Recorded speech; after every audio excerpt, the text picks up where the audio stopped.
It's time for DJ Rocky's Secret Files.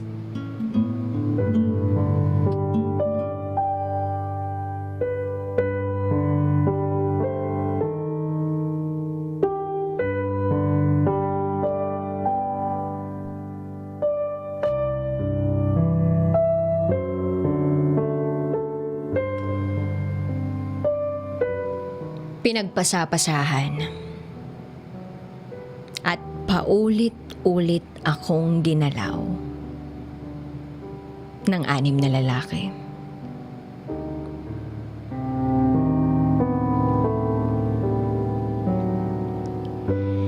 Tawagin niyo na lang ako sa pangalang Bria.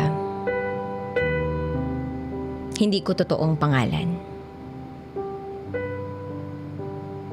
Sobrang gulo na po ng nararamdaman ko. Parang lumalala yung depresyon ko sa dami ng iniisip ko. Kaya naisipan ko na ibahagi na lamang ito. Ito ang aking secret file.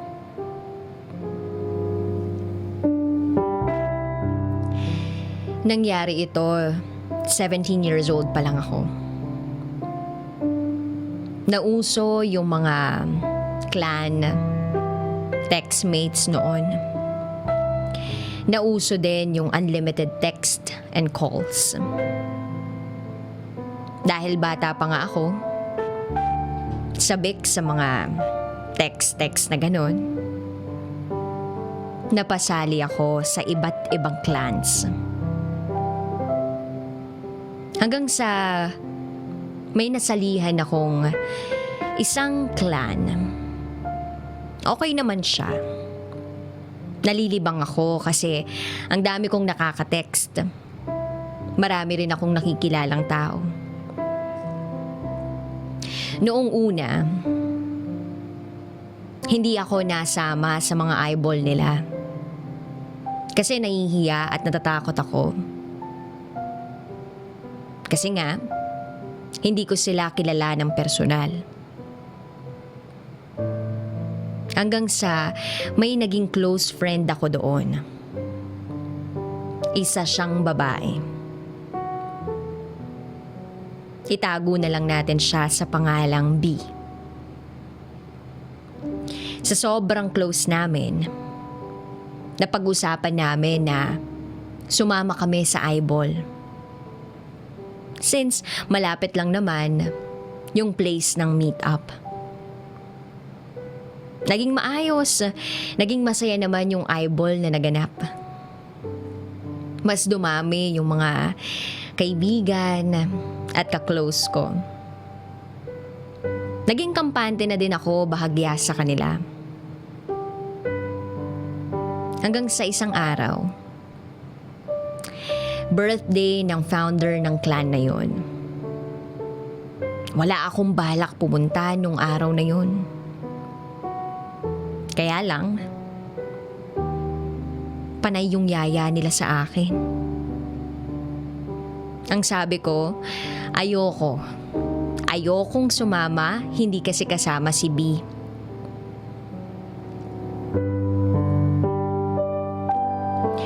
Pero may isang babae na itago na lang natin sa pangalang Mikey na nagkumbinse sa akin. Ayaw ko sanang sumama,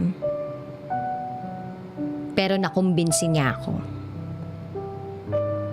Ang sabi ko noon, hindi ako magpapagabi, hindi rin ako iinom. Kasi hindi pa naman talaga ako umiinom ng alak ng panahon na yon. Pakikisama lang. Dumating na kami sa birthday. Naging masaya naman. Tawanan dito, tawanan doon. Kwentuhan dito, kwentuhan doon. Nagmasid ako sa paligid. Masaya. Nakakatuwa. 6 kaming babae doon.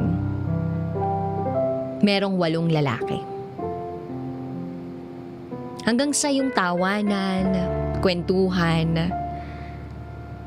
Bigla ba na naman nila akong pinilit na uminom? Nung una, todo tanggi pa ako. Kaya lang sabi nung founder, sige na, isa lang, birthday ko naman. Tsaka, ikaw lang yung hindi nainom dito.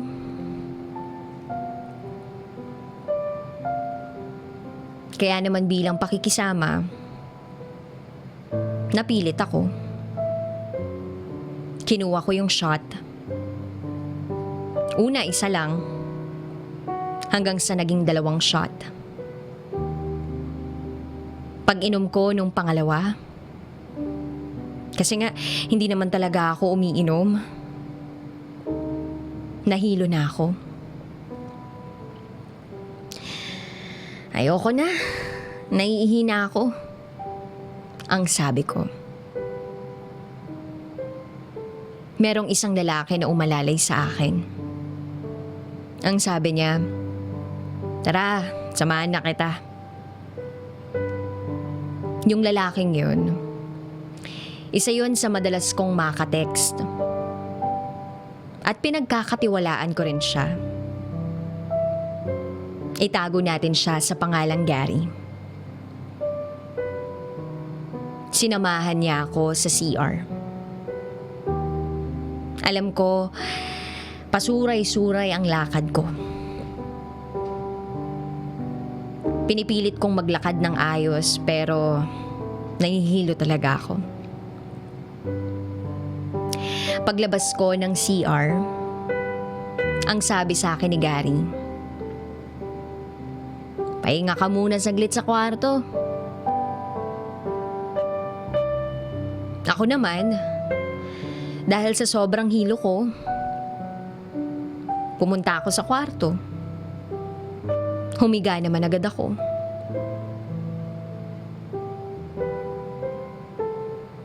Namatay bigla ang ilaw. At narinig kong nag-lock yung pinto.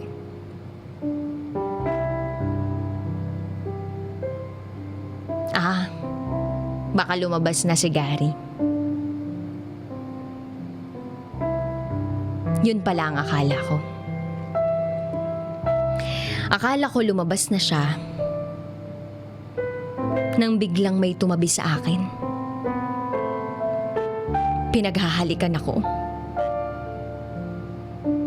Pinilit kong lumaban pero hindi ko kaya. Nangihina ako. Hanggang sa hindi na ako nakapanlaban. May nangyari sa amin. Ang sakit. At unang beses na may nakagalaw sa akin. Nagsorry si Gary sa akin. At hindi pa doon nagtatapos yun. Biglang may pumasok na lalaki sa kwarto. Naaninag ko siya. Itago natin siya sa pangalang Dave. Wala akong magawa kundi umiyak lang. At pagkatapos ni Dave, may isa pang pumasok na lalaki. At hindi ko na siya nakilala pa. Nung natapos na silang lahat, wala akong ginawa kundi umiyak.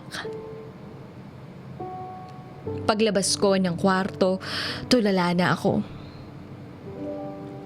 Naglakad ako palabas ng bahay pero hinarang ako ni Mikey. Pinaupo niya ako. Habang nakaupo ako, tulala pa rin ako. Sinubuan ako ni Mikey ng pagkain at pinainom ng tubig. Lumalalim na ang gabi. Ang sabi ko, uuwi na ako. Kaya lang sabi ni Mikey sabay na daw kami. Ihahatid na daw niya ako sa bahay namin. Tatapusin lang daw yung iniinom nila. Nung matapos yung inuman, lasing na din si Mikey. Nagsabi na talaga ako na uuwi na ako. Nang biglang nagsabi si Gary na ihahatid niya daw ako. Umayaw ako kasi natatakot nga ako sa kanya pagkatapos ng nangyari. Lumapit si Ferdy. At nagsabi siya na siya na lang daw ang maghahatid sa akin. At dahil takot ako kay Gary,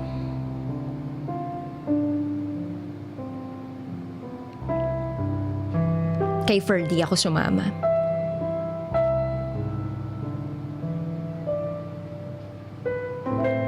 Pagdating namin sa labas, dinarag ng founder at nila si Ferdy. Ayaw akong bitawan ni Ferdy. Ang sabi niya, hayaan niyo na siyang makauwi. Pero masyadong madami sila Gary para labanan si Ferdy.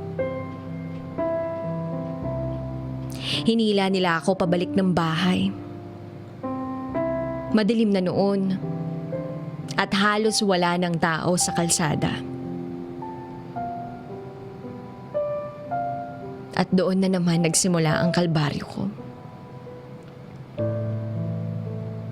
At sa pagkakataong yun, 6 na silang lalaki.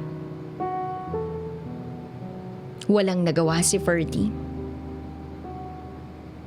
Wala din akong nagawa. Tanging iyak lang ang nagawa ko habang pinagpapasapasahan, pinipilahan, at paulit-ulit na ginagalaw ng 6 na lalaki. Hindi sila nakikinig sa pagmamakaawa ko. Hanggang sa parang naawa sa akin si Gary at pinatigil na silang lahat.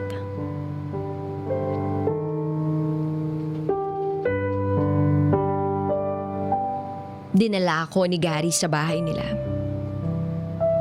Doon pinagpahinga niya ako.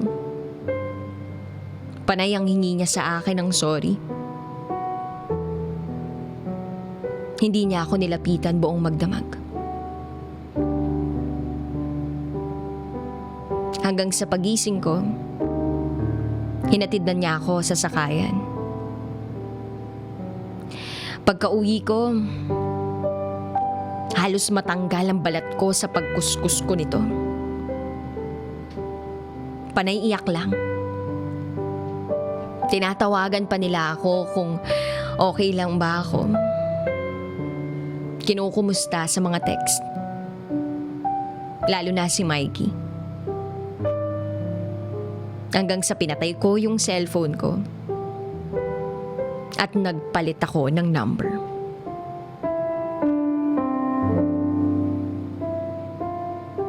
Natakot akong magsumbong. At parang nahihiya ako. Alam ko na may mali ako. Kasi bakit nga ba ako sumama? At bakit nga ba ako nagtiwala agad?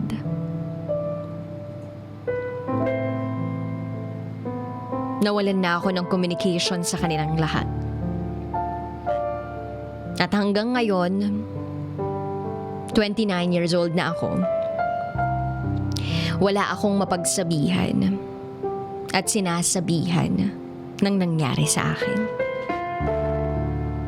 Nakakahiya. Nakakatakot. Baka walang maniwala sa akin. At baka walang tumanggap. Meron akong ka-live-in partner ngayon. Hindi ko pa nasasabi sa kanya ang nakaraan ko. Nagbabalak na rin kaming magpakasal. Pero pakiramdam ko, hindi ko pa na-open up ang lahat sa akin. Sana maging inspirasyon to sa lahat. At nagpapasalamat ako